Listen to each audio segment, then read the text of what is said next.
नमस्कार, India news Uttar Pradesh Uttarakhand पर देवभूमि की खबरों में आपका स्वागत है। मैं हूं आपके साथ हेमंत कुमार और चलिए खबरों की शुरुआत करेंगे बड़ी खबर के साथ।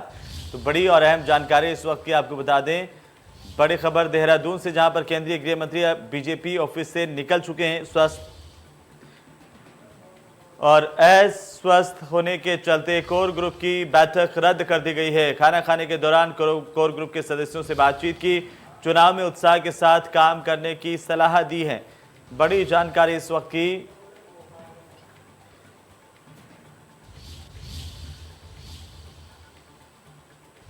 बड़ी खबर देहरादून से, केंद्रीय गृह मंत्री बीजेपी दफ्तर से निकल चुके हैं बाहर और उनका स्वास्थ्य खराब होने के चलते कोर ग्रुप की बैठक रद्द कर दी गई है। यह बड़ी जानकारी।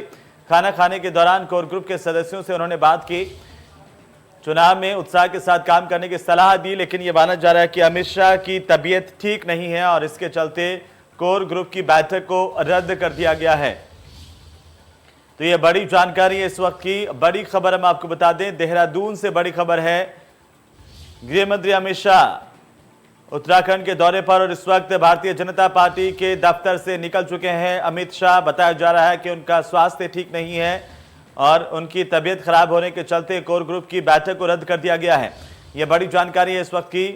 अस्वस्थ होने के चलते कोर ग्रुप की बैठक रद्द की गई है। अमित शाह के तबीयत खराब होने के चलते बैठक रद्द हुई है। जो जानकारी इस वक्त सामने आ रही है उसके मुताबिक हम आपको बता दें, केंद्रीय गृह मंत्री अमित शाह उत्तराखंड के दौरे पर हैं। देहरादून से बड़ी खबर आ रही है, बीजेपी दफ्तर से अमित शाह निकल चुके हैं। चुनाव में उत्साह के साथ काम करने की सलाह कोर ग्रुप के सदस्यों को अमित शाह ने दी है। तो चलिए आगे बढ़ेंगे। केंद्रीय गृह और सहकारिता मंत्री अमित शाह उत्तराखंड में पार्टी के चुनाव अभियान का आगाज करने के लिए पहुंचे। शाह ने राज्य सरकार की घसियारी कल्याण योजना का शुभारंभ किया और कांग्रेस को आड़े हाथों लिया है। वहीं अमित शाह की प्रदेश पदाधिकारियों के साथ होने वाली बैठक और बीजेपी कोर ग्रुप की बैठक को रद्द कर दिया गया है। अमित शाह ने कार्यक्रम में घसियारी कल्याण योजना का शुभारंभ किया। राज्य की 670 बहुउद्देशीय सहकारी समितियों के कंप्यूटराइजेशन का उद्घाटन किया गया। इस दौरान उन्होंने कांग्रेस पार्टी पर जमकर हमला बोला है। शाह ने देवभूमि की जनता के अभिवादन के साथ अपना संबोधन शुरू किया और इसी दौरान अमित शाह ने घसियारी कल्याण योजना की शुरुआत करते हुए चुनावी तीर भी चलाए। कांग्रेस पर निशाना साधते हुए अमित शाह ने कहा कि कांग्रेस पार्टी विलासिता भोगने वाली पार्टी है, इनका लोकतंत्र से कोई संबंध नहीं है। उन्होंने कहा कि कांग्रेस केवल तुष्टीकरण करती है। कांग्रेस पार्टी ने किसानों की अनदेखी की है, ये आरोप लगाए हैं अमित शाह ने। 1000 एकड़ की खेती और 2000 किसान ये मक्के की खेती करेंगे और उसमें से एकदम साइंटिफिक तरीके से पौष्टिक पशु आहार बनाने की यहां पर योजना हुई है। 1 लाख किसानों तक इसका फायदा पहुंचने वाला है। मित्रों, किसी को इतने साल तक ये याद नहीं आया कि ये छोटा किसान, मझला किसान, ये मछुआरे, ये दूध का व्यापार करने के लिए तरसती अपनी माताएं बहनें, पशुपालन करने वाला भाई अगर सहकारिता आंदोलन मृतप्राय होता है तो उनका क्या? मगर मोदी जी गरीब के घर से आते हैं, गरीब का दर्द उनके दिल में रहता है। मैं मगर देखता हूं अभी कांग्रेस वालों को इलेक्शन जब आता है तब इनकी सीजन आ जाता है, तुरंत नए कपड़े सिला देते हैं। 5 साल तक कहां थे, कोई हिसाब किताब नहीं। बाढ़ आई कहां थे, कोई हिसाब किताब नहीं। कोरोना आया कहां थे, कोई हिसाब किताब नहीं। और जब इलेक्शन आता है अलग अलग मुद्दों पर धरना, प्रदर्शन, प्रेस कॉन्फ्रेंस। कांग्रेस भ्रष्टाचार, घपले, घोटाले का पर्याय बनी। ये किसी भी राज्य में कल्याण का काम नहीं कर सकती, ना वो गरीबों का सोच सकती है, ना अच्छा प्रशासन का सोच सकती। गरीब कल्याण और अच्छा प्रशासन मोदी जी के नेतृत्व में केवल और केवल भारतीय जनता पार्टी दे सकती है और कोई। उधर केंद्रीय गृह मंत्री अमित शाह आज उत्तराखंड के दौरे पर पहुंचे और यहां पर एक कार्यक्रम में शाह के मंच पर जगह नहीं मिलने से नाराज हरिद्वार के खानपुर विधानसभा से विधायक कुंवर प्रणव सिंह चैंपियन कार्यक्रम छोड़कर वापस चले गए। आपको बता दें, इससे पहले जोलीग्रांट एयरपोर्ट पर कैबिनेट मंत्री रेखा आर्य भी स्वागत सूची में नाम नहीं होने की वजह से नाराज होकर के वापस लौट गई थी। शाह का ये दौरा उत्तराखंड चुनाव का शंखनाद माना जा रहा है। एयरपोर्ट पहुंचकर शाह सीधे सहकारिता विभाग के कार्यक्रम में शिरकत करने के लिए बन्नू स्कूल परिसर पहुंचे थे, जहां पर मंच पर जगह नहीं मिलने से चैंपियन नाराज हो गए और चैंपियन लौट गए। दो अलग अलग तस्वीरें हैं। मंच पर चैंपियन को जगह नहीं मिली और इसके बाद चैंपियन नाराज होकर लौट गए। तो वहीं पहली तस्वीर जोलीग्रांट एयरपोर्ट के बाहर की, जहां पर मंत्री रेखा आर्य एयरपोर्ट से ही नाराज होकर के लौट गईं। तो कैबिनेट मंत्री रेखा आर्य का नाम नहीं था स्वागतकर्ताओं की सूची में और इसी के चलते रेखा आर्य नाराज हुई और अपनी गाड़ी से वापस लौट गईं। दो अलग अलग तस्वीरें आपकी टीवी स्क्रीन पर। अमित शाह का उत्तराखंड का दौरा और भारतीय जनता पार्टी में नाराजगी का दौर।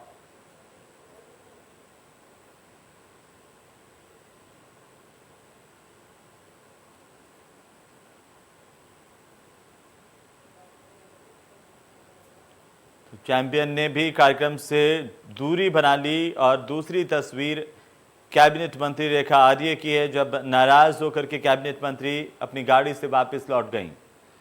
तो वहीं इंडिया न्यूज के चैनल हेड अरविंद चतुर्वेदी से खास बातचीत में नेता प्रतिपक्ष प्रीतम सिंह ने कहा है कि 2022 में कांग्रेस जीतती है तो सीएम केंद्रीय नेतृत्व तय करेगा। बात है, आपने ये कहा कि भाई आपने ये कहा कि यशपाल आर्य कांग्रेस में रहते हुए अगर पहले दलित मुख्यमंत्री बनते हैं तो इसमें बुराई क्या है? ये कहना तो बड़ा महत्वपूर्ण है प्रीतम जी, इसीलिए मैंने कहा कि आप अपनी बातें कह देते हैं।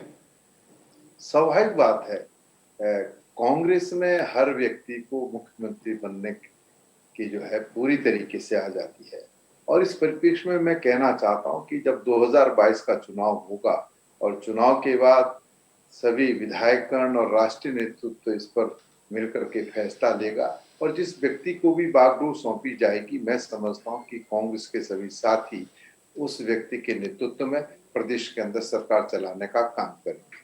और इसीलिए मैंने कहा कि भाई कांग्रेस में प्रत्येक विधायक को जो है मुख्यमंत्री बनने के लिए पूरी तरीके से स्वतंत्रता है।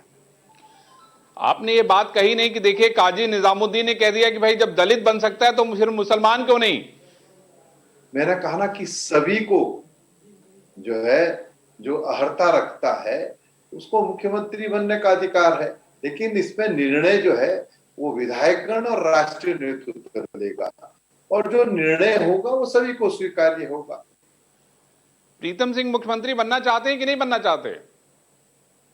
मैं बड़ा स्पष्ट करना चाहता हूं, मैं जो आपने कहा कि मुख्यमंत्री जो है दलित हो या कोई अन्य व्यक्ति हो, मैं समझता हूं कि इस परिप्रेक्ष्य में इतना बहुत है कि जो हमारे विधायकगण हैं, जो हमारे राष्ट्रीय नेतृत्व हैं, वो तय करेगा कि किसको जो है ये बागडोर सौंपनी है। मैं समझता हूं कि जिसको व्यक्ति को भी सौंपी जाएगी सब लोग उसके साथ लाभप्रद होने का काम करें। वहीं जब प्रीतम सिंह से पूछा गया कि जो पार्टी छोड़कर नेता गए हैं अगर कांग्रेस में वापसी करते हैं तो क्या उनका पार्टी स्वागत करेगी? मुझे ये बताइए कि बहुत सारे लोग जो है एक बार फिर से पार्टी ज्वाइन करना चाहते हैं, कौन कौन लोग आपके संपर्क में हैं? एक दिन आप लोगों ने यात्रा कर ली, एक साथ दो लोग आपके साथ दिल्ली चले गए, बड़ी चर्चा हो गई। हरक सिंह रावत और उमेश शर्मा आपके साथ ही उसी विमान में थे, कहा गया प्रीतम सिंह जी इसका नेतृत्व कर रहे हैं लोगों को पार्टी में वापस लाने के लिए। देखिए, राजनीति में कभी दरवाजे बंद नहीं रहते हैं, दरवाजे सदैव खुले रहते हैं और उस खुले दरवाजे से बहुत सारे लोग जाते हैं और बहुत सारे लोग आते हैं। देश के लोकतंत्र में ऐसा कोई राजनीतिक दल नहीं है जिसमें लोग गए ना हो या आए ना हो। और इस परिप्रेक्ष्य में मैं ये जरूर कहना चाहूंगा कि यदि लोग जो है कांग्रेस पार्टी में आना चाहेंगे तो राष्ट्रीय नेतृत्व इस परिप्रेक्ष्य में निर्णय लेगा। राष्ट्रीय नेतृत्व जो निर्णय लेगा वो सबको स्वीकार्य होगा। जहां तक आपने कहा कि मैं दिल्ली गया तो स्वाभाविक बात है कि मैं दिल्ली जहाज से गया, और इत्तेफाक है कि उसमें जो है बीजेपी के मंत्री हरक सिंह रावत जी और विधायक उमेश शर्मा भी थे। तो स्वाभाविक बात है, औपचारिक दुआ सलाम हुई और हम दिल्ली गए। इससे आगे जो अभी तक कोई इसमें ऐसी बात नहीं है कि जिसके आधार पर मैं ये कह सकूं कि कौन लोग जो है फिर से आना चाहते हैं। जो आएंगे राष्ट्र नेतृत्व तय करेगा। तो वहीं उत्तराखंड में आम आदमी पार्टी के सीएम पद के उम्मीदवार कर्नल अजय कोठियाल ने रुड़की में रोड शो किया है और इस दौरान उन्होंने कहा कि आम आदमी पार्टी जो वादे कर रही है उसे पूरा करेगी। 300 यूनिट बिजली मुफ्त मिलेगी और हर घर के एक युवा को रोजगार गारंटी योजना के तहत भत्ता दिया जाएगा। वहीं बीजेपी और कांग्रेस के नेताओं के आम आदमी पार्टी में शामिल होने के सवाल पर उन्होंने कहा कि यहां पर कर्म की राजनीति होती है, धर्म की नहीं। जो कर्म की राजनीति करना चाहते हैं उनका स्वागत है। उन्होंने कहा कि बीजेपी कांग्रेस के नेता एक दूसरे पर अनर्गल बयानबाजी करते हैं और अब मिलकर के आम आदमी पार्टी को टारगेट कर रहे हैं। उन्होंने कहा कि अभी तक तो आम आदमी पार्टी ने चुनाव भी नहीं लड़ा है।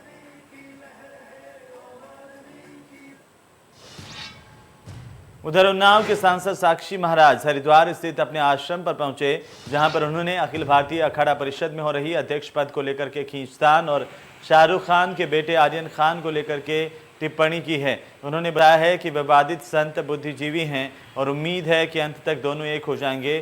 साथ ही उन्होंने महानिर्वाणी के महंत रविंद्र पुरी को अध्यक्ष बताया। साक्षी महाराज ने प्रधानमंत्री का उदाहरण देते हुए कहा कि सबका विकास, सबका साथ, सबका विश्वास लेकर प्रधानमंत्री ने ऐतिहासिक काम किया है।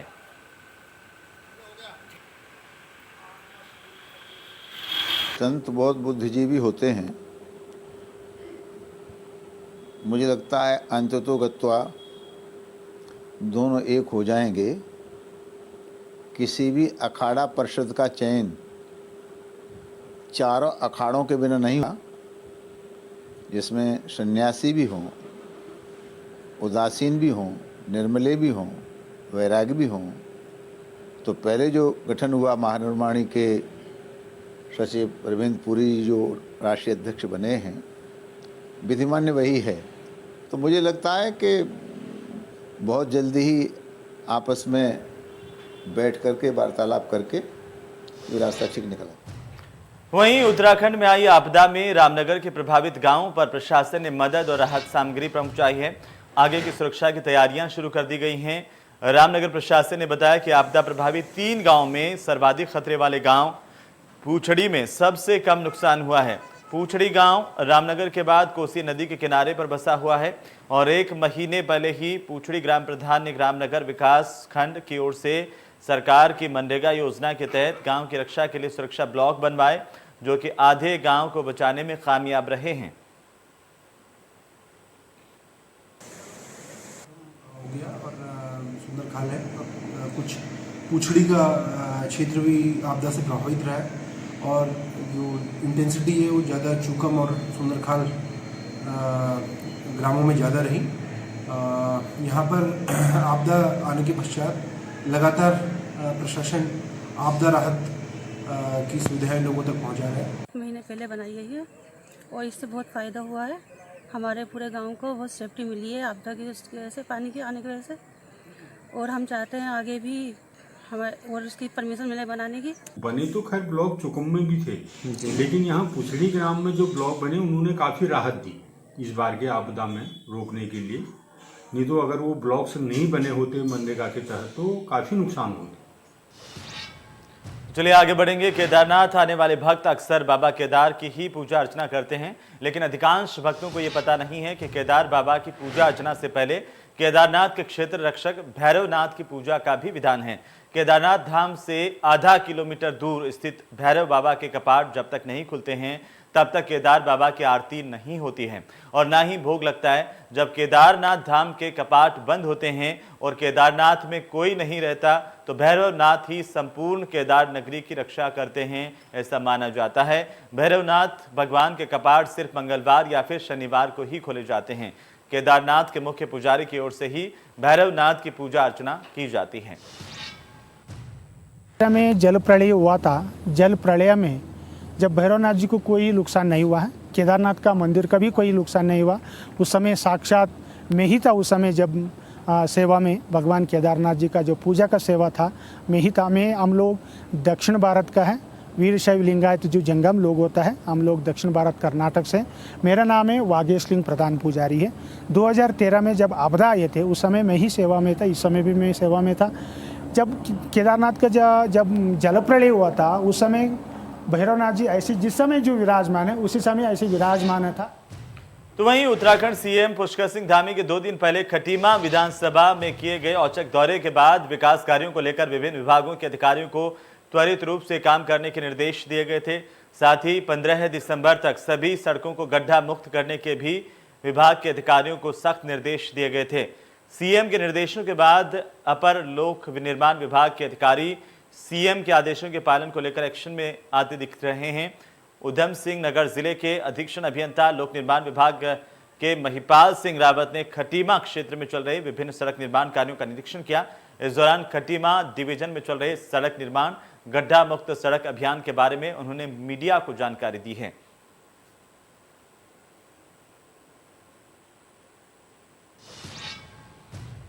तो वहीं देहरादून जिले में तैनात एक सिपाही ने 1 करोड़ रुपए क्रिकेट फैंटेसी ऐप में जीते हैं। सिपाही दिनेश चौधरी देहरादून के एसपी सिटी ऑफिस में तैनात हैं और एप्लीकेशन के माध्यम से सटीक टीम बनाकर उन्होंने पहली रैंक हासिल की। वहीं जीतने के बाद सिपाही और उनके परिजनों में खुशी का माहौल है। दिनेश चौधरी ने बताया कि वे पहले भी एप्लीकेशन में पैसे जीत चुके हैं और इतनी बड़ी जीत से बेहद खुश हैं।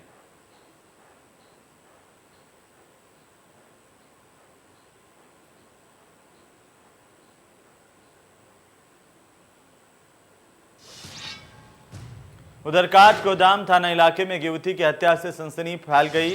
मामला काठगोदाम कॉल टैक्स इलाके का है, जहां पर आरोपी पिता और भाई ने सौतेली बेटी और दामाद पर हमला कर दिया। बेटी की मौके पर ही मौत हो गई, जबकि दामाद गंभीर रूप से घायल हुआ है। इसे इलाज के लिए अस्पताल में भर्ती करवाया गया। बताया जा रहा है कि आरोपी पिता सौतेली बेटी की मनमर्जी से ही की गई शादी से नाराज था। इसके चलते इस तरह की वारदात को अंजाम दिया गया है। घटना की सूचना मिलते ही काठगोदाम पुलिस, एसएसपी नैनीताल और एसपी सिटी समेत पुलिस टीम मौके पर पहुंची और पुलिस ने शव को कब्जे में लेकर पोस्टमार्टम के लिए भिजवाया। आरोपियों की तलाश की जा रही है।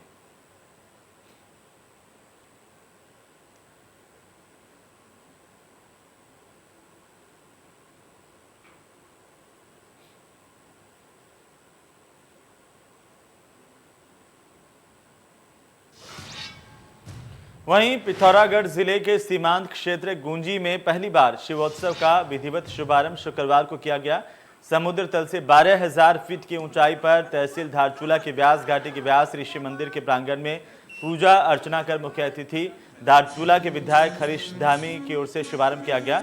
इस मौके पर मुख्य अतिथि और विशिष्ट अतिथियों की ओर से मोटर बाइकिंग रैली को भी हरी झंडी दिखाकर रवाना किया गया।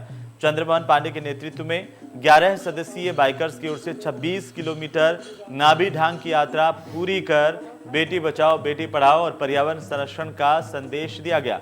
इस महोत्सव के दौरान वॉलीबॉल मैच समेत अन्य खेल गतिविधियों का भी शुभारंभ किया गया।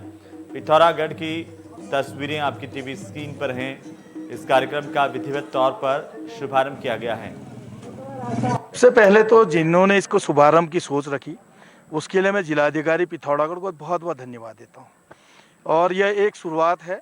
आने वाले समय में निश्चित तौर पर इस मेले को एक बृहद रूप दिया जाएगा। इसे भी भव्य रूप में हम कराएंगे। थोड़ा जो समय है उसको हम इस अक्टूबर में न कराकर हम जून के महीने में इसको कराएंगे और एक भव्य इस मेले की पहचान शिव महोत्सव के रूप में केवल देश में नहीं अंतर्राष्ट्रीय स्तर पर भी इसकी जो है उत्तरकाशी जिला आपदा प्रबंधन अधिकारी के निर्देशों पर राजकीय इंटर कॉलेज मानपुर में विद्यालय के छात्र छात्राओं को 1 दिवसीय आपदा प्रबंधन से संबंधित प्रशिक्षण दिया गया। मास्टर मस्तान भंडारी ने बताया कि खोज एवं बचाव डीडीएमए के नेतृत्व में आपदा त्वरित कार्यवाही दल के सहयोग से आपदा संबंधित प्रशिक्षण सफलतापूर्वक दिया गया है, जिसमें 106 छात्र छात्राओं ने आपदा से संबंधित उपकरणों का व्यवहारिक ज्ञान लिया। भूकंप से संबंधित और मॉक अभ्यास भी करवाया गया। आपदा प्रबंधन अधिकारी महोदय के निर्देश के क्रम में और प्रधानाचार्य राजकीय इंटर कॉलेज मानपुर के पत्र के आधार पे जो है आज विद्यालय के 106 छात्रों को जो है आपदा संबंधित जानकारी के बारे में जो है विद्यालय में जो है प्रशिक्षण दिया गया है। इस प्रशिक्षण में जो है इन छात्रों को जो है चट्टानों पर चढ़ना, उतरना, प्राथमिक उपचार, कोविड-19 के संक्रमण के संबंध में रोकथाम के बारे में भी इनको जो है वहाँ पे बताया गया। तो चलिए इसी के साथ ही देवभूमि की खबरों में फिलहाल इतना ही। बाकी खबरों से अपडेट रहने के लिए आप देखते रहिए इंडिया न्यूज़। नमस्कार।